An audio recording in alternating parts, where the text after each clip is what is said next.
Good morning, children. We are moving to problem number 16. Find the value of given expressions. And these type of problems are still important from examination point of view even after the reduction of the syllabus. Here, sine inverse of sine 2 pi by 3. Now, we all know a formula and we have used this formula. Sine inverse of sine x is x. But what is the condition behind this formula? This formula works only when x belongs to minus pi by 2 to plus pi by 2. You know what is minus pi by 2 to plus pi by 2? It is the domain of sine inverse function as well as it is the domain of sine x, or it is the range of sine inverse x. So here in this the value of x is 2 pi by 3, and you all know that 2 pi by 3 does not belongs to minus pi by 2 to plus pi by 2. So first we will convert this and we will bring this in this range. For that, sine 2 pi by 3 can be written as sine pi minus 2 pi by 3. Pi minus pi by 3, because you know sine theta can be written as sine pi minus theta, or sine pi minus theta can be written as sine theta. And now what is the final part? Sine pi by 3. That is, the value of sine pi by 3 and the value of sine 2 pi by 3 is the same only. So here, now it is sine inverse sine 2 pi by 3 can be written as pi by 3. This part. And now the final answer is pi by 3. So what is the answer of sine inverse of sine 2 pi by 3? The answer is pi by 3. It will not be that sine inverse and sine cancelled and the answer is 2 pi by 3. These two will cancel only when this theta is in the given range.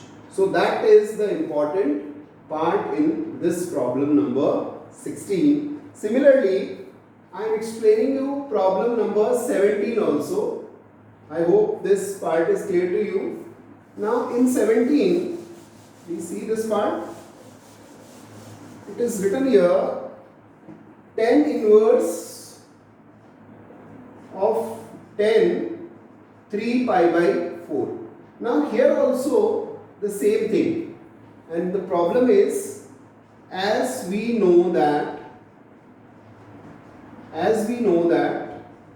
tan inverse of 10x is x. For all the value of x belongs to what? Minus pi by 2 to plus pi by 2. And here also, you see now, this value 3 pi by 4 is not belonging to this particular class interval. So here also we write tan 3 pi by 4 equals to 10 pi minus pi by 4. This 3 pi by 4 can be written as pi minus pi by 4. Now 10 pi minus pi by 4 क्या होगा? Minus 10 pi by 4, because pi minus pi by 4 will be in the second quadrant. और second quadrant में pi minus theta 10 के comparison में क्या होता है? Minus 10 theta. And now we can write this as 10 minus pi by 4. So in this sum, what will be this part equals to? This part equals to tan inverse of 10, not 3 pi by 4, but it will be minus pi by 4. So here we write minus pi by 4. And as you know that minus pi by 4 belongs to this interval, so tan inverse of 10 minus pi by 4, the answer will be minus pi by 4. So here the important part is, blankly you must not cancel these two. These two will cancel only when they belongs to particular interval, and that is minus pi by 2, and you know this range is different for different functions. Now this time this range part will be very important. You may have direct question, what is the range of sine inverse x, what is the domain of sine inverse x. All these type of objectives can be framed from this part. So the answer is sum number 17 is minus pi by 4. I hope it is clear to you. But just I am explaining you, if I write cos inverse of cos 3 pi by 4, then the answer will be 3 pi by 4. Now why this answer will be 3 pi by 4? Because what is the range of cos inverse? It is 0 से pi. तो यहाँ पे 3 pi by 4 है. Now you can see the difference here. इस case में cos inverse और cos cancel होकर answer 3 pi by 4 आएगा. But in this case 3 pi by 4 इस range से belong नहीं करता है. Here what is the range? The range is 0 to pi big bracket. So here this part is very important. यहाँ पे 0 to pi है, so directly 3 pi by 4 है.